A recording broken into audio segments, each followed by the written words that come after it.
어, 오늘은 그 주보랑 설교 제목이 좀 바뀌었죠. 주보에는 이제 21장부터 23장까지 전체를 다루는 제목으로서 이제 하나님 나라 백성의 법규라고 하는 제가 제목을 달았는데, 이제 그 세부적인 내용으로 오늘은 이제 종의 자유를 위한 법, 오늘 1절부터 11절까지 말씀을 함께 다루려고 합니다. 소위 출애굽기 21장부터 여러분 23장까지는 지난주에 제가 뭐에 해당된다고 말씀드렸을까요? 10계명을 이제 풀어서 실제 생활 속에서 어떻게 지켜야 될지를 실제 예들을 들어서 이제 설명해 놓은 그 규례들, 그래서 그걸 소위 언약서라고 이렇게 명칭을 붙입니다. 자, 우리 성경 한번 찾아볼까요? 여러분 지난주에도 가르쳐 드렸는데 24장 7절을 한번 보실래요? 자, 23장을 넘어가서 24장 7절을 보시면 이제 23장까지를 어떻게 결론을 짓고 뭘 행하는지를 가르쳐줍니다. 24장 7절을 보시면 한번 같이 읽어봅시다. 언약서를 가져다가 백성에게 낭독하여 듣게 하니 그들이 이르되 여호와의 모든 말씀을 우리가 준행하리이다. 지금 10계명부터 21장, 2장, 3장까지 쭉 그 긴 내용을 언약서로 기록하게 해서 그 내용을 이스라엘 백성들에게 모세가 낭독하고, 또 그 언약서의 내용을 따라 하나님과 이스라엘 백성들이 언약을 맺는 장소, 언약을 맺는 구절이 24장에 기록되어 있어요. 그래서 이걸 시내산 언약이라고 이렇게 부르는데, 그 시내산 언약을 맺었던 그 언약서가 이제 21장부터 23장까지 계속 이어진다라고 이렇게 이해를 하시면 되겠습니다. 그런데 이제 언약서의 사실은 서론 부분이 지난주 봤던 20장의 마지막 구절들이었다고 말씀을 드렸었습니다. 물론 지금 한 주가 지나가니까 여러분 다 잊어버리셨을 거예요. 괜찮아요. 그 서론에 해당되는 내용이 20장 22절에서 26절 그 마지막 20장의 마지막 문단이었어요. 근데 그 서론에서 하나님은 모세에게 어떤 것들을 명령하셨죠? 예배에 대한 것들을 가르쳐 주셨어요. 예배에 대한 것, 그 다음에 어떻게 제사를 드리라, 제단을 어떻게 쌓아라. 여러분 기억나시나요? 물론 안 나죠. 왜 그런데 이 언약서의 서론에 이렇게 예배와 제단이나 제물에 대한 것들을 강조를 하셨을까요? 그것은 바로 이스라엘 백성들이 광야에서만 이제 머무르는 게 아니죠. 앞으로 그들이 들어가게 될 그 가나안 땅에서 하나님께 예배하는 것이 가장 기본이 되어야 되기 때문에 그렇다는 거죠. 그래서 다른 하나님을 비겨서 금이나 은이나 다른 우상들을 만들지 말라 그랬죠. 그 다음에 소나 양으로 번제나 화목제를 드리라 그랬고, 또 제단을 쌓을 때는 토단으로 쌓거나 혹은 토단이 아니면 만약에 돌로 쌓을 때는 어떻게 하라 그랬습니까? 그렇죠. 다듬지 않은 돌로 해라. 그리고 제단을 너무 높이 만들어서 화려하고 높은 제단을 만들고 막 계단을 올라가고 이렇게 하지 말라라고 그런 구체적인 명령을 주셨죠. 이제 기억나죠? 그죠? 다듬지 않는 돌 하니까 기억나시잖아요. 그게 왜냐하면 이방 사람들이 하나님이 아닌 자기들의 우상을 섬기는 것들, 그런 문화들을 자꾸 받아들이게 되니까 아예 그것들을 원천적으로 차단하고 그들이 겸손히 하나님을 섬기고 예배하는 그 신앙생활, 그 예배생활이 이제 가나안 땅의 삶 속에 가장 기초가 돼야 된다. 그래서 그 언약서의 서론에서 예배에 대한 것들을 다루었다라고 말씀을 드렸습니다. 그리고 이제 오늘 보면 21장부터는요, 이 언약서의 구체적인 내용들이 이제 쭉 시작이 됩니다. 그래서 제가 한번 이걸 여러분들에게 정리를 한번 해서 먼저 좀 설명을 드리려고 하는데, 1절을 일단 넘어가고, 자, 21장부터 23장까지는요, 이게 단락을 구분하기가 좀 쉽지는 않습니다. 근데 제가 대충 요약을 해보면 요런 내용들로 쭉 이어져 있어요. 종에 관한 규례, 또 상해에 관한, 사람을 때리거나 죽였을 때 어떻게 해야 되는지, 그리고 또 짐승이나 누군가의 재산을 침해했을 때, 재산상 손해를 끼쳤을 때 그것들 어떻게 배상을 해야 되고, 뭐 이런 것들 규례가 나와 있고, 또 그 다음에 사회적인 책임, 약자나 또 연약한 자들을 어떻게 돌봐야 되는지, 이스라엘 백성들이 사회 속에서 어떻게 살아야 되는지를 설명을 했고, 또 그 다음에는 뒷부분 넘어가 보면 안식년이나 절기에 대한 규례들도 간략하게 다루고 있고요. 그 다음에 제일 마지막에는 이제 약속의 땅 가나안 땅에 들어가게 될 텐데 그들이 이제 그 가나안 땅에서 어떻게 하나님을 섬기며 살 것인가 언약으로 초청하는 그런 내용이 이 23장 마지막 부분에 이렇게 쭉 나와 있습니다. 이제 차차 요것들을 다 볼 수는 없고 군데군데 이제 중요한 것들만 좀 함께 살펴보면서 넘어가려고 하는데 일단 오늘 이제 가장 첫 번째 다루는 규례는 여러분 뭐라고요? 종에 관한 규례입니다. 종 혹은 노예에 관한 그런 규례를 다루고 있어요.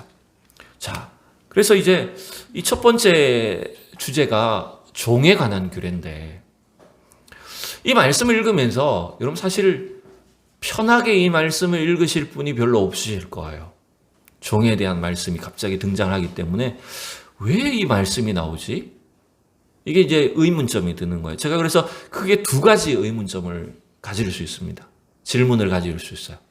첫 번째는 왜 많은 규례들이 있을 텐데 아까도 앞에서 살펴봤듯이 이렇게 많은 내용들이 있고 십계명에서 다루었던 중요한 주제들이 많이 있음에도 불구하고 왜 하나님은 이 언약서의 가장 첫 번째 파트에 제1장에다가 종에 관한 규례를 이렇게 설명을 하셨을까? 명령을 하셨을까? 이게 첫 번째 의문점이라는 거죠. 그렇지 않나요? 뭐 그렇게 종이 많은 사회가 아닐 텐데 종에 대한 문제가 그렇게 많지 않은 사회일 텐데 왜 이렇게 종, 노예에 대한 규례들을 가장 먼저 언급을 하셨을까? 이게 첫 번째 질문이고요. 또 하나의 질문은 2번입니다. 더 어려운 질문이에요. 이건 뭐냐면 아니 그러면 하나님은 지금 노예 제도를 허락하셨단 말인가? 여러분 이 인류 역사상 어쩌면 가장 부끄러운 우리 인간이 갖고 있는 그 역사 속에서 부끄러운 행태가 여러분 뭐였을까요? 노예 제도잖아요.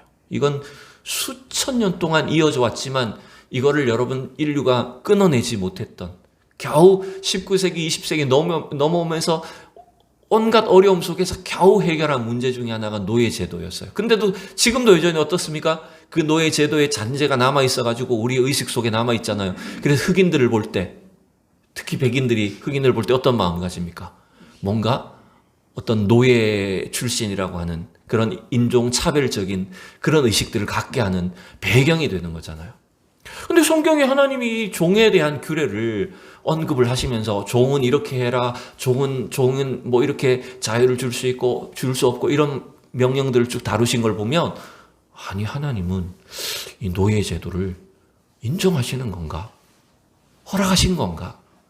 이런 의문점을 여러분 가질 수 있게 되는 겁니다. 일단 이게 우리가 이 본문을 보면서 생각할 수 있는 두 가지 질문인데 이 짧은 설교를 통해서 어떻게 이 어려운 주제를 다 해결하겠습니까? 그런데 이 두 가지의 질문을 중심으로 오늘 본문을 한번 살펴보면서 과연 하나님의 뜻이 뭔가라고 하는 것들을 한번 생각해보는 여러분 시간이 되면 좋겠어요. 자, 이 두 개의 질문을 제가 계속 한번 띄워놓고 설명드려보죠. 왜 하나님은 가장 먼저 이 십계명의 뒤를 이어 언약서에다가 종에 관한 규례를 가장 먼저 다루고 있을까요? 또 노예 제도를 이렇게 하나님께서 용인하는 것처럼 말씀을 하실까요? 자, 이걸 생각해 봅시다. 지금 하나님이 노예 제도라고 하는 종의 어떤 종과 관련된 규례를 가장 먼저 다루시는 것은요, 지금 이스라엘 백성들의 상태와 관련이 있다는 걸 우리 염두에 두셔야 됩니다. 자, 생각해 보세요. 지금 시내산에서 하나님의 언약을 받고 있지만 불과 한 50일 전에, 2달 전에 이스라엘 백성들은 어디 있었습니까? 애굽에서 뭐 하고 있었습니까? 종으로 있었어요. 애굽 사람들에 의해서 별로 자유를 갖지 못하는 종의 신분을 갖고 있었어요. 물론 그들이 처음부터 종이 아니었어요. 그죠? 창세기에서 요셉이 애굽의 총리가 된 뒤에 기근을 피해서 아버지 야곱과 그의 형제들 70명의 가족들이 애굽으로 이주를 했었습니다. 그때는 종이 아니었어요, 분명히. 근데 그 기근을 피해서 모든 자기들의 어떤 재산과 신분과 이런 것들을 애굽이 주는 혜택, 애굽이 주는 곡식과 땅으로 바꾸어 버렸습니다. 그러면서 자연스럽게 이스라엘 백성들은 원래 하나님이 주신 신분은 하나님 백성으로서 정체성을 가지고 있음에도 불구하고 자연스럽게 애굽에 살면서 그들은 뭐가 돼버렸을까요?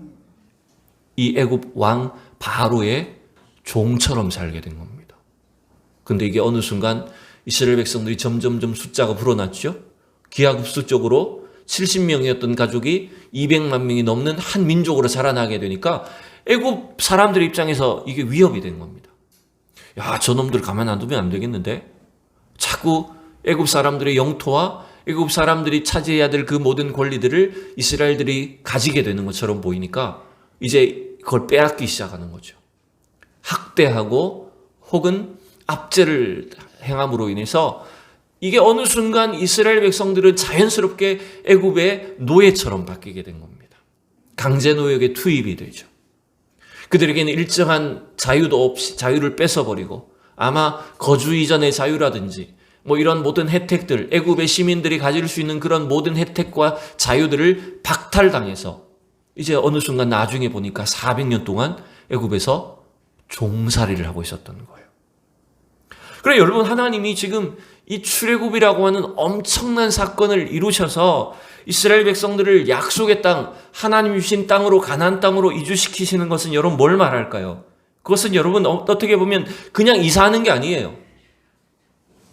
그냥 하나님이 그들에게 어떤 뭔가 더 좋은 땅으로 옮기시는 것이 아니라 애굽의 종되었던 그들의 신분을 어떻게 하신 겁니까? 해방시켜 주신 겁니다. 그들이 400년 동안 잃어버렸던 하나님 주시는 그 자유와 생명을, 은혜를 누릴 수 있도록 종으로, 하나님의 종으로, 애굽 바로 왕의 종에서 하나님의 종으로 신분을 변화시켜 주시는 것을 말하는 겁니다.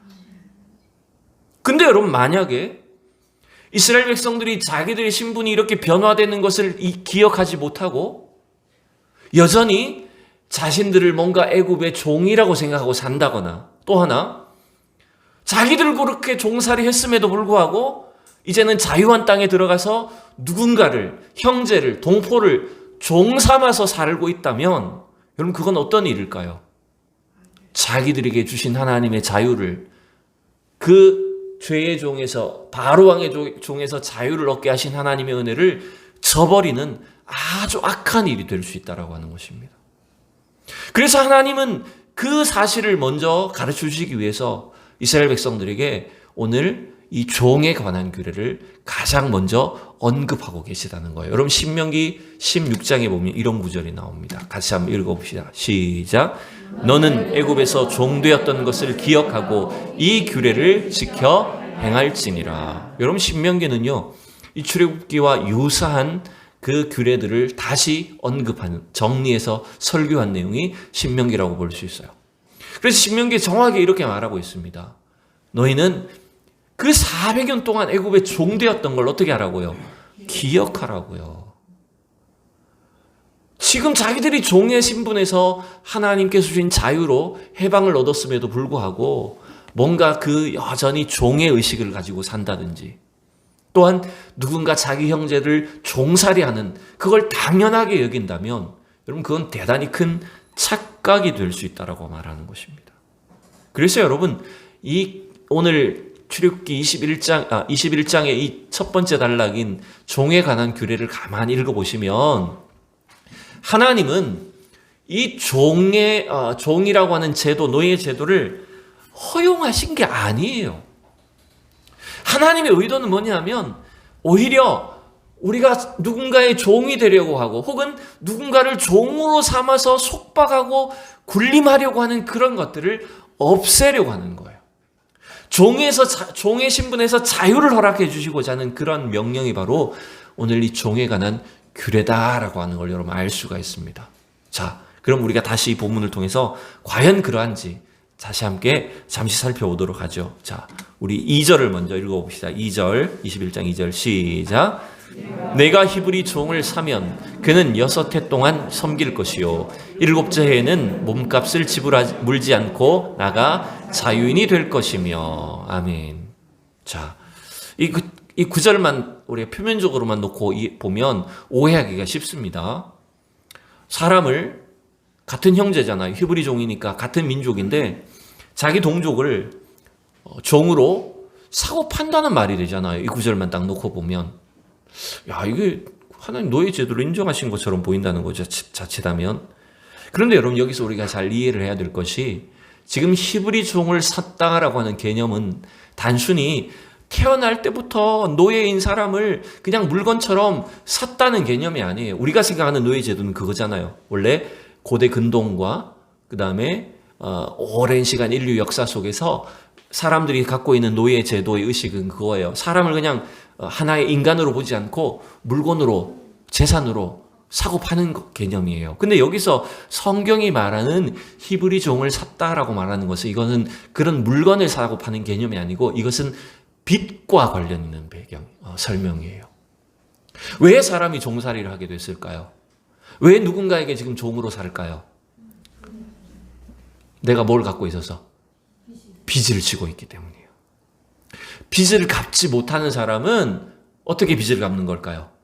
그 집에 들어가서 몇 년 동안 일을 해서 종이라고 표현해서 그런데 아예 자유가 없는 노예가 아니에요. 일을 해서 내가 진 빚을 갚고 나오게 되는 것. 이런 원리를 말하는 거예요. 그게 다 깔려 있는 겁니다. 이 본문 속에. 그렇게 이해를 하셔야 돼요. 그런데 하나님은 아무리 빚이 많이 진 사람이라고 해도 그래서 그 집에 들어가서 지금 종살이를 한다고 해도 몇 년까지만 해라고요. 그렇죠. 6년까지만 하고 7년째는 어떻게 하라고요? 풀어주라는 거죠. 안식년 제도죠. 그래서 7년이 되었을 때는 아직 빚을 다 갚지 못했다고 해도 어떻게 해야 된다고요? 그 사람을 풀어줘서 자유를 주라는 겁니다. 그 사람의 고향으로 가족들에게로 돌려보내야 된다라고 하는 것이 지금 하나님의 명령이에요.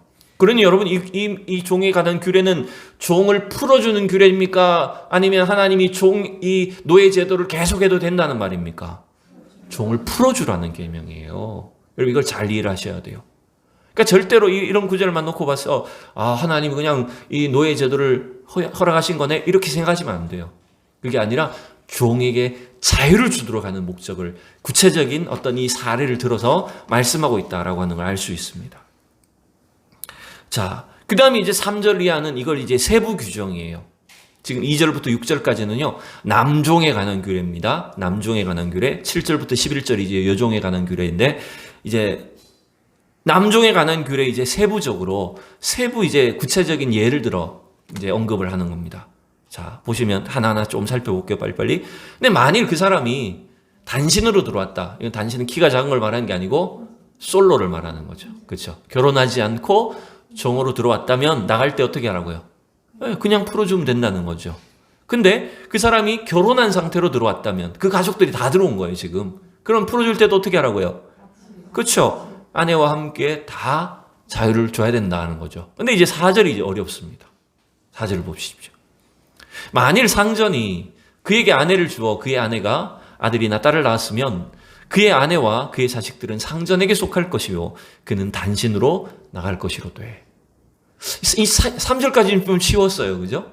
근데 4절은 이게 아니 솔로로 와가지고 지금 종살이 하다가 겨우 지금 결혼시켰는데 나갈 때는 처자식 놔두고 혼자 나가래요. 아니 이게 무슨 법이야 이게. 무슨 이런 악한 규정이 있어. 왜 하나님이 이런 이해가 잘 안 되는 규정을 명령하셨을까요? 자, 이걸 간단히 설명드리죠. 여기서도 아내를 두었다라고 하는 게 이 사람이 자기의 능력으로 아내를 얻은 게 아닙니다. 누가 아내를 얻어준 겁니까, 지금? 그렇죠. 주인이 종에게 아무 능력이 없는 사람이 이 사람은 지금. 빚만 가득하게 갖고 그 빚을 갚아야 되는 사람인데 아내를 얻을 상황이 아닌데 아내를 얻어줬다는 것은 그 아내를 얻는 비용을 다 누가 지불한 겁니까? 그렇죠. 주인이 그 사람을 위해서 그 모든 결혼 비용, 그 지참금 비용을 다 지불을 하고 아내를 얻어주고 그 다음에 처자식을 주었기 때문에 사실은 이 사람은 그 빚까지 늘어난 거예요. 엄밀하게 놓고 보면. 아내를 얻는 빚까지 다 더 떠안게 된 거죠. 여러분 그래서 이 성경을 한번 보면 여러분 굉장히 경제관념이 뚜렷합니다. 여러분. 하나님은요. 하나님은 은혜를 말씀하시지만 우리가 감당해야 될 책임, 어떤 경제적인 원리에 있어서 굉장히 철저하게 따지고 계시다는 걸 여러분 볼 수 있는 겁니다. 그래서 여러분 절대로 우리가 빚을 지더라도 대충 생각하면 안 돼요. 예. 여러분 그 중요한 겁니다. 갚으셔야 돼요. 빚 있으면 예? 갚으셔야 되는 거예요. 지금 그래서 하나님은 이 사람이 아내를 얻는 빚을 지게 되었기 때문에 그 아내나 자녀는 누구 소유처럼 되어버렸다는 겁니까? 그렇죠? 그 상전 주인의 것이 됐다는 거예요. 그래서 그 사람은 홀로 나가야 된다는 거예요. 굉장히 정확하죠. 명확하죠. 이게 너무 하나님이 야박하다 여러분 이렇게 보시면 안 돼요. 물론 이제 그 다음에 어떤 주인이 사랑을 베풀어서 또 일정 기간을 채우면 풀어주도록 하겠죠. 자, 어쨌든 그러한 어떤 규정을 정해놓고 있는 것이고요. 근데 이제 만약에 이 종이 너무 자기 아내와 자녀를 떼어놓고 갈 수 없잖아요. 자기는 자유를 얻을 수 7년을 채우면 자기는 자유를 얻을 수 있지만 여전히 빚을 다 못 갚았기 때문에 자기 아내나 처자식을 떼어놓고 가야 되는 상황이 되니까 이 종이 뭘 선택할 수도 있다는 겁니까? 지금 보면 내가 상전도 너무 사랑하고 너무 고마운 분이고 처자식도 내가 떠날 수 없기 때문에 어떻게 한다는 겁니까? 나는 자유를 포기하겠다. 나는 평생 그 주인을 섬기겠다라고 하면 이러이러한 절차를 걸쳐서 어떤 그 신분을 이 사람은 누구네 집 종이다 라고 하는 식으로 표식을 해라라고 이렇게 어떤 그런 제도를 또 가르쳐 주신 거예요. 자, 근데 여기 6절에서 재판장에게로 데리고 가라라고 했는데 여러분 이 구약성경 원어에 보면 이 재판장이라는 단어도요. 그냥 우리말로는 재판장으로 번역했지만 이 원어에서는요. 하나님이 들어가 있어요.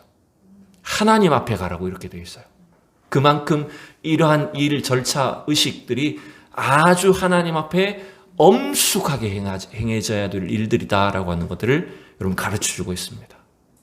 여러분 그러니 하나님은 지금 뭔가 종을 용인하고 노예 제도를 인정했거나 혹은 그 연약한 자들의 어떤 신분을 멸시하도록 하신 것이 아니라 오히려 그들을 끝까지 보호하고 자유를 주도록 하는 그러한 규정들을 종의 규정들을 구체적으로 명령하고 계시다라고 이렇게 얘기를 하셔야 된다는 겁니다.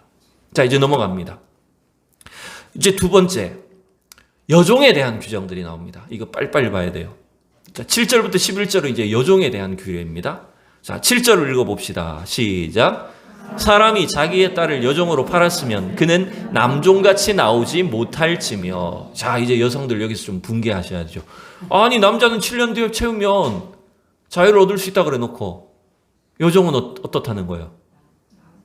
네, 자유를 얻을 수 없다라고 말을 해버립니다. 이것도 왜 여자는 또 차별을 할까요? 이걸 잘 이해를 하셔야 돼요. 여성의 경우는 조금 더 복잡해지는 겁니다. 지금 7절에 보면 왜 종이 어떤 식으로 종이 됐다 그래요? 사람이 자기의 딸을 여종으로 팔았대요. 여러분 이거 참 이거 딸을 사고 파니까 미개한 사회가 어디 있어? 이렇게 보일 수 있는데 이것도 여러분 여기 뭘 염두에 두셔야 될까요? 뭐 때문에 딸을 팔았다는 개념일까요? 그렇죠. 빚을 말하는 겁니다. 빚을 갚지 못해서 부득이하게 자기 자녀를 특히 그중에 딸을 누군가에게 팔았다라고 하는 것은 그 빚에 해당되는 어떤 지참금을 내가 받고 빚 대신에 혹은 그 딸을 누군가의 집에 종처럼 줬다라고 하는 거예요. 그런데 여기서 그는 남종같이 나오지 못한다라는 개념이 왜 붙었냐 하면 여성은 그냥 단순히 종으로 가서 일하는 개념이 아니에요. 여성은 그 집에 갔다는 것은 무슨 의미일까요? 지참금 받았다는 것은 뭐가 됐다는 걸까요? 그 집에. 그렇죠. 그 집에 부인이 되어버렸다는 개념이에요. 그래서 팔지 말라는 거에 여성에게만 자유를 줄 수 없다 이런 개념이 아니라 나올 수 없다는 게 여성은 자유를 얻을 수 없다는 개념이 아니라 그 집의 부인이 되었기 때문에 그 집에서 끝까지 자기 아내로 책임져야 된다 이런 개념이 다 있는 거예요. 함부로 내보내지 못하고 이제 그 집의 여인이니까 그 주인의 아내가 된 사람이니까 끝까지 그 여인을 책임져야 된다 이런 개념이 있는 거예요. 자, 그래서 8절에 보시면 이제 구체적인 이제 어떤 사례들이 이렇게 조금씩 변경된 사례들이 붙어 있어요. 8절에 보세요. 만일 상전이 그를 기뻐하지 아니하여 상관하지 아니하면 그를 속량하게 할 것이나 상전이 그 여자를 속인 것이 되었으니 외국인에게는 팔지 못할 것이요. 자꾸 이 판다는 개념이 나와서 조금 여러분 우리가 좀 부정적으로 생각할 수 있는데, 여기서도 아니 자기 아내로 삼겠다고 빚 대신 그 여자를, 딸을, 누군가의 집에 딸을 데리고 갔는데 만약에 그 사람이 내 아내로 원치 않아, 아니 데리고 와서 보니까 별로 마음에 안 드네, 이렇게 했다고 했을 때 여러분 이걸 물건처럼 절대로 해서는 안 된다라고 하는 거예요. 그 일은 오히려 그걸 속인 게 된다. 자기가 책임지겠다고 해서 그 남의 집 딸을 데리고 갔는데도 불구하고 자기 아내로 삼지 않는 것은 그 가정을, 그 여인을 속이는 일이 되기 때문에 그를 속량하게 해야 된다. 만약 이 여인을 누군가 다시 비싼 어떤 지참금을 받고 누군가의 아내로 갈 수 있도록 해주거나 그렇게 연결을 시켜줘야 되는데 누구한테는 하면 안 된다고요? 외국인에게는 하면 안 된다고요. 반드시 이스라엘 백성들 안에서만 이 일을 해야 된다고 말하고 있어요.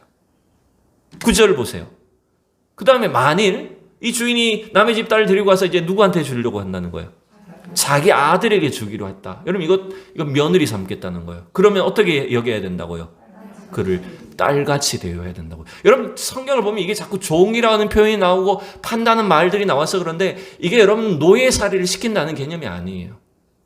철저하게 같은 민족 안에서 누군가를 데리고 오고 보내고 가게 할 때는 그 사람의 어떤 인격과 신분을 철저히 존중해 주어서 자기 딸처럼 대우해야 된다라고 하는 것은 여러분 우리가 잘 느껴지는 것처럼 빚을 갚지 못해서 팔려온 여인이지만 자신의 가족처럼 그런 법적인 신분과 권리를 보장해야 된다라고 하는 걸 강조하고 있는 거죠. 10절도 마찬가지예요. 만일 상전이 자꾸 조금씩 상황을 바꾸는 겁니다. 자기 아내로 삼았어요. 데리고 와가지고. 근데 그 상전이 또 다른 여자한테 또 장가를 갔어요. 이게 무슨 말입니까? 돈이 많아서 좀 나쁜 것 같은데 분명히 자기하고 결혼해서 지금 살고 있는데도 또 다른 여자를 또 데리고 와서 또 결혼을 하는 거예요. 그때 어떻게 하라고요? 먼저 전처인 여자를 어떻게 해야 된다고요? 음식과 의복과 동침하는 것은 끊지 말아야 된다. 여러분 이것은 부인으로서 동등하게 자기가 지금 또 다른 여인과 결혼을 생활을 하더라도 전 부인과 동등한 어떤 그 관계 대우를 다 해줘야 된다라고 하는 것을 이렇게 말하는 거예요. 그래서 이러한 규칙들을 하나라도 지키지 않으면 마지막에 어떻게 한다고요? 그 여자는 완전히 자유를 얻어서 나가게 해야 된다.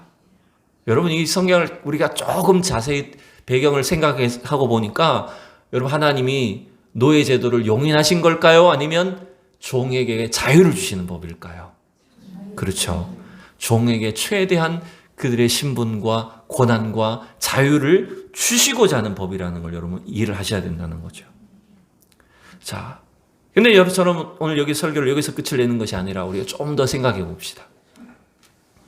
결국 하나님은 이 언약서 율법을 통해서 이 노예로 살고 있는 사람들, 오히려 자유를 잃기 쉬운 이런 여성들의 경우에 그들을 절대로 물건이나 재산 취급을 하지 못하도록 하셨어요. 왜 그럴까요?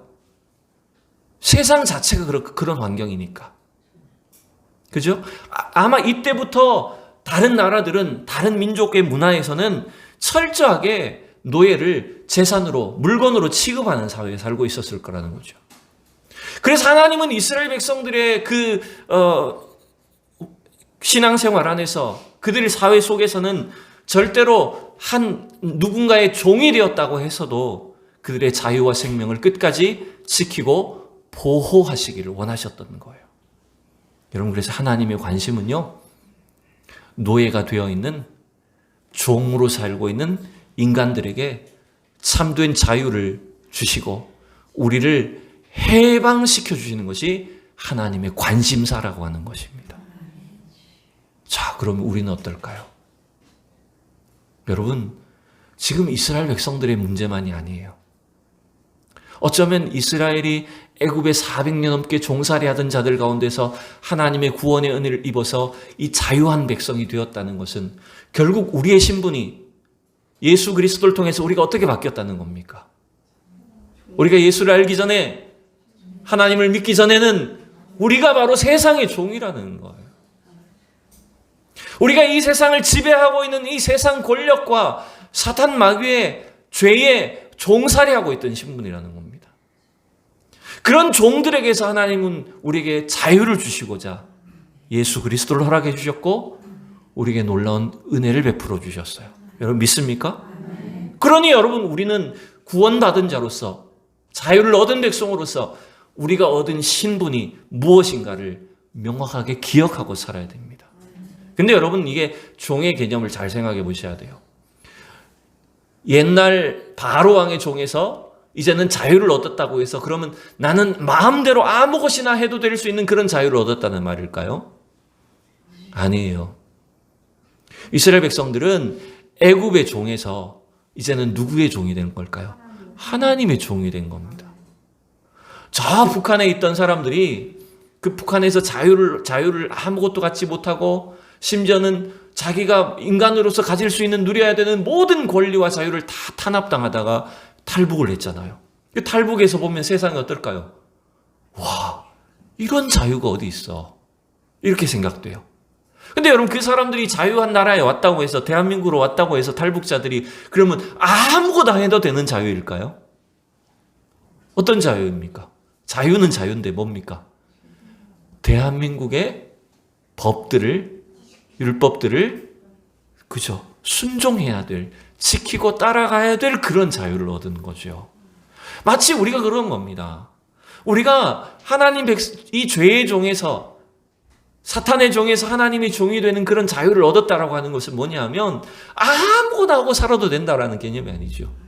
이제는 하나님의 종으로서 우리에게 주신 신분과 내가 무엇인지, 하나님의 명령과 그 규례가 뭔지를 정확하게 알고 지킴으로 인해서 하나님이 기뻐하시는 삶을 살아야 된다는 거예요.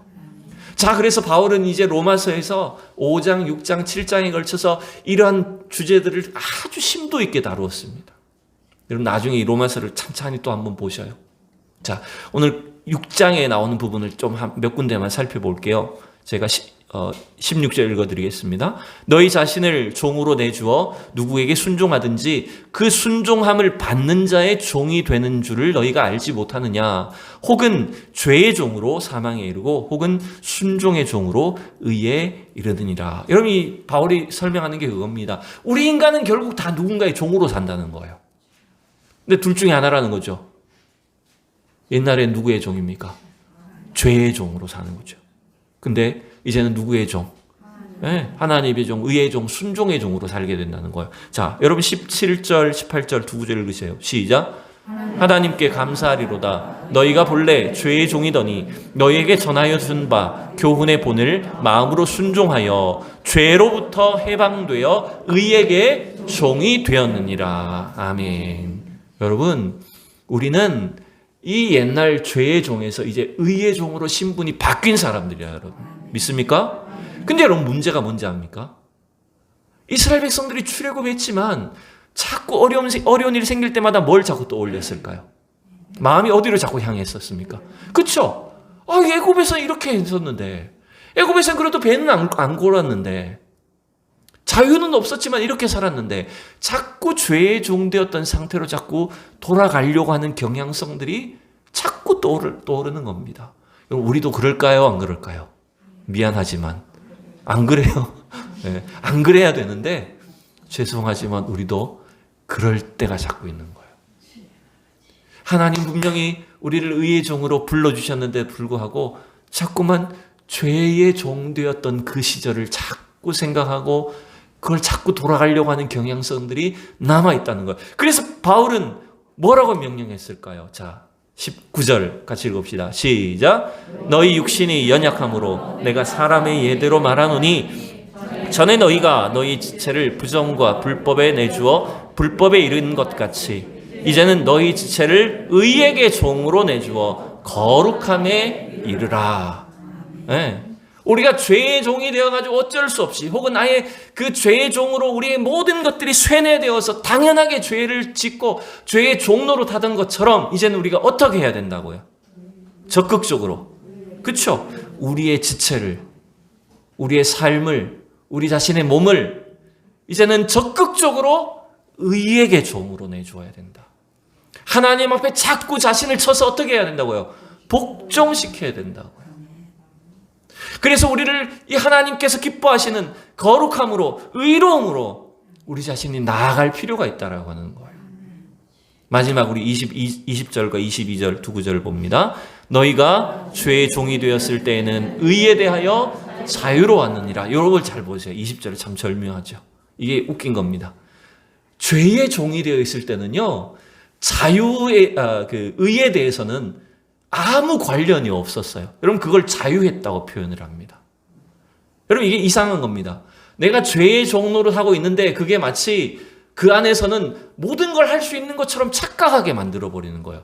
전혀 의에 대해서는 아무 상관이 없는 존재로 살고 있음에도 불구하고. 근데 여러분 우리가 죄에 대해서 자유로우려면 어떻게 해야 될까요? 죄의 종이 됐을 때는 의에 대해서 자유했다 그랬어요. 이거 아무 상관이 없는 삶이었어요. 그런데 이제 우리의 신분이 바뀌었단 말이에요. 우리 이제 죄의 종이 아니라 의의 종으로 살고 있단 말이에요. 하나님의 종으로 살고 있단 말이에요. 그럼 우리가 죄에 대해서 자유로우려면 어떻게 해야 될까요? 적극적으로 뭘 해야 될까요? 의의 종이 돼야죠. 우리가 적극적으로 의의 종이 되어야 죄하고는 상관없는, 죄에 대해서는 자유한 사람으로 살 수 있다는 말이에요.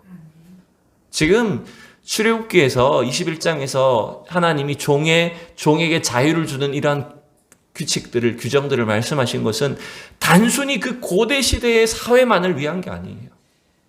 결국 하나님은 죄의 종으로 살고 있는 모든 인류에게 참된 자유를 의의 종로로 타며 하나님 백성으로 구원받은 자로 살기를 위한 그 목표를 가지고 계셨다는 것을 알 수가 있는 겁니다.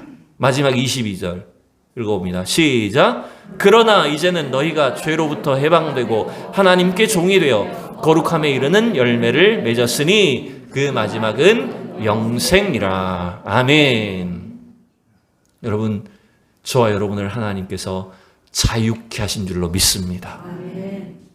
주님은 이 구약부터 신약으로 이어지는 관통하는 이 메시지를 통해, 예수 그리스도의 복음을 통해 우리를 죄의 종에서 의의 종으로 불러주셨고 자유케 하셨습니다.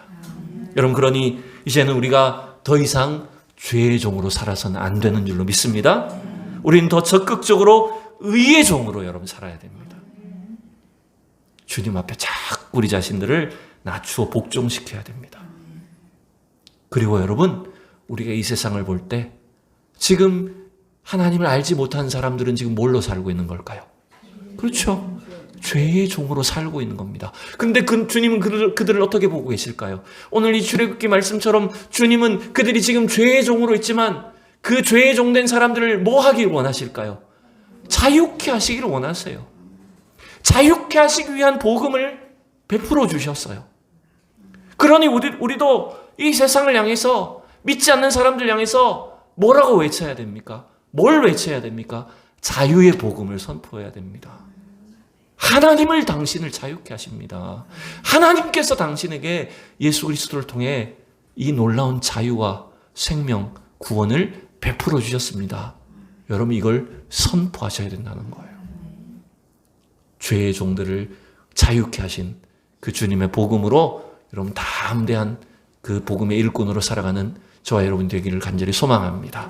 기도하겠습니다. 살아계신 하나님, 은혜를 감사합니다.